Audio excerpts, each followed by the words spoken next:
പക്ഷേ ഇത് യഥാർത്ഥ പ്രണയമാണോ? വെറുതെ ആ കുട്ടികളെ ഒരു ഉപഭോഗ വസ്തുവായി കണ്ട ചെറുപ്പക്കാരെ അവരെ ആകർഷിച്ച് കൊണ്ടുപോയി ഒരു MLA, ഒരു യൂത്ത് നേതാവ്, അങ്ങനെയുള്ള ഒരാളോട് പെൺകുട്ടികൾക്ക് പ്രണയം തോന്നാം അങ്ങോട്ട് പ്രണയിക്കുമ്പോൾ. പക്ഷേ ആ പ്രണയ യാഥാർത്ഥ്യമല്ലെന്ന് തിരിച്ചറിയുമ്പോഴേക്കും അവരെ എന്ത് ക്രൂരമായിട്ടാണ് ദ്രോഹിച്ചത്. അതിനാരാ അനുവാദം കൊടുത്തിട്ടുള്ളത്? മൂന്നാമത്തെ പരാതിയിലാണ് നിരവധി പരാതികൾ ഇങ്ങനെ വരികയാണ് ഈ ചെറുപ്പക്കാരനെതിരായിട്ട്. ഇദ്ദേഹത്തെ നേരത്തെ തന്നെ കോൺഗ്രസ് നിയന്ത്രിക്കേണ്ടതായിരുന്നു. കോൺഗ്രസിന് നേരത്തെ തന്നെ അതിൻ്റെ KPCCക്കും മറ്റും പെൺകുട്ടികൾ പരാതി കൊടുത്തിട്ടുണ്ടെന്ന് അവർ പറയുന്നത് കേൾക്കുകയുണ്ടായി. പക്ഷേ ആ പരാതിയൊന്നും അവർ കൈകാര്യം ചെയ്തില്ല. ഇദ്ദേഹം ഈ മറ്റാളുകളെ അധിക്ഷേപിക്കുന്ന ഈ സൈബർ ഗ്രൂപ്പിലെ ഒരു പ്രധാനപ്പെട്ട അംഗമായതുകൊണ്ടാവാം ആ പരാതിയൊന്നും കൈകാര്യം ചെയ്യാതിരുന്നിട്ടുണ്ടാവുക. പിന്നെ ഇത് പരസ്യമായി ഇത്തരം പരാതികളുമായിട്ട് ധാരാളം ആളുകൾ വരാൻ തുടങ്ങിയപ്പോൾ കോൺഗ്രസിൽ നിന്ന് പുറത്താക്കിയിട്ടുണ്ട്. അതേതായാലും നല്ല കാര്യം.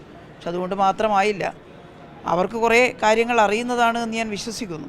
അപ്പോൾ ഇത്രയും ക്രൂരമായി യുവതികളോട് പെരുമാറിയിട്ടുള്ള ഒരാളെ നിയമസഭയിൽ തന്നെ തുടരുന്നതിന് കോൺഗ്രസ് അനുവദിക്കേണ്ടതുണ്ടോ എന്നുള്ളൊരു ചോദ്യമുണ്ട്.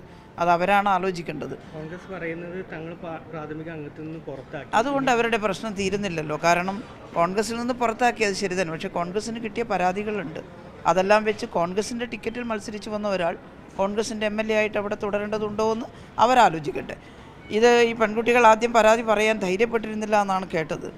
കാരണം വലിയ തോതിലുള്ള ഭീഷണിയായിരുന്നു പെൺകുട്ടികൾക്കും കുടുംബാംഗങ്ങൾക്കും ഒക്കെ എതിരായിട്ട്. ആ ഭീഷണിയെ മറികടന്നുകൊണ്ട് ഒരാൾ നിവൃത്തിയില്ലാതെ എത്രമേലാണ് പെൺകുട്ടികൾ സഹിക്കുക? ഈ ആക്രമം സഹിച്ച് ചിലർ മൃതപ്രായരായിട്ട് മാറി പ്രാകൃത ഗർഭചിത്രമൊക്കെ നടത്തിയിട്ട് അതും സഹിച്ചിട്ട് ആ പെൺകുട്ടികൾ ജീവിക്കുകയാണ്, യുവതികൾ. ഒരാളാണെങ്കിൽ സാരമില്ല, ഒന്നിനു പുറകെ ഒന്നായിട്ട് വരികയാണ്.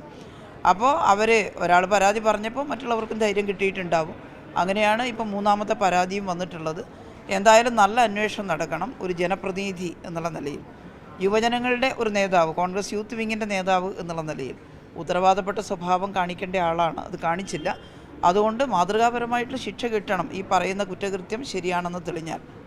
കേസെടുത്ത 3 കേസ് സമാനമായ രീതിയിലാണ്.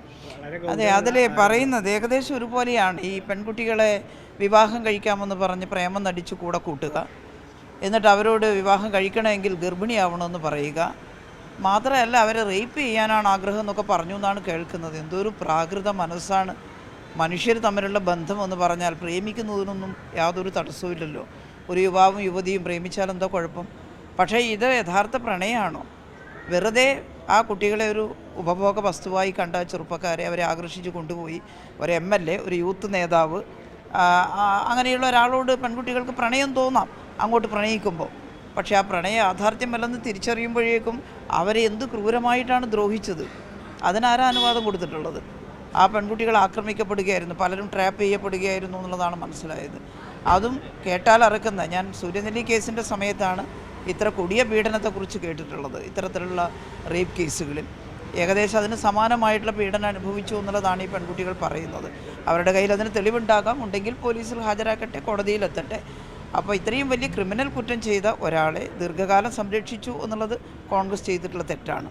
അപ്പോൾ ഇനി തുടർ നടപടികൾ അവരെന്താണ് ചെയ്യുന്നതെന്ന് എനിക്കറിയില്ല. ഏതായാലും കേസ് കോടതിയിലെത്തട്ടെ. തെളിവുകൾ അടിസ്ഥാനമാക്കിയിട്ടാണ് കോടതിയുടെ വിധി. അപ്പോൾ കുറ്റകൃത്യം തെളിഞ്ഞാൽ കോടതി ശക്തമായിട്ടുള്ള വിധി പുറപ്പെടുവിക്കുമെന്ന് നമുക്ക് കരുതാം. ഇപ്പോഴേതായാലും അറസ്റ്റ് ചെയ്തിരിക്കുന്നു. ബാക്കി കാര്യങ്ങൾ പോലീസ് ഹാജരാക്കുന്ന തെളിവുകളും അതുപോലെ തന്നെ പെൺകുട്ടികൾ നൽകുന്ന തെളിവുകളും കോടതിയുടെ അധികാരവുമാണ്. ആ ശിക്ഷ വരണം, മാതൃകാപരമായിരിക്കണം. കാരണം യുവാക്കൾ, അതും പ്രത്യേകിച്ച് സാമൂഹ്യ പ്രവർത്തകർ, നിയമസഭാംഗങ്ങൾ, അവരെല്ലാം പാലിക്കേണ്ടുന്ന ചില മര്യാദകളുണ്ട്. അത് പാലിക്കാൻ മറ്റുള്ളവർക്ക് പ്രചോദനമാകട്ടെ ഈ സംഭവം.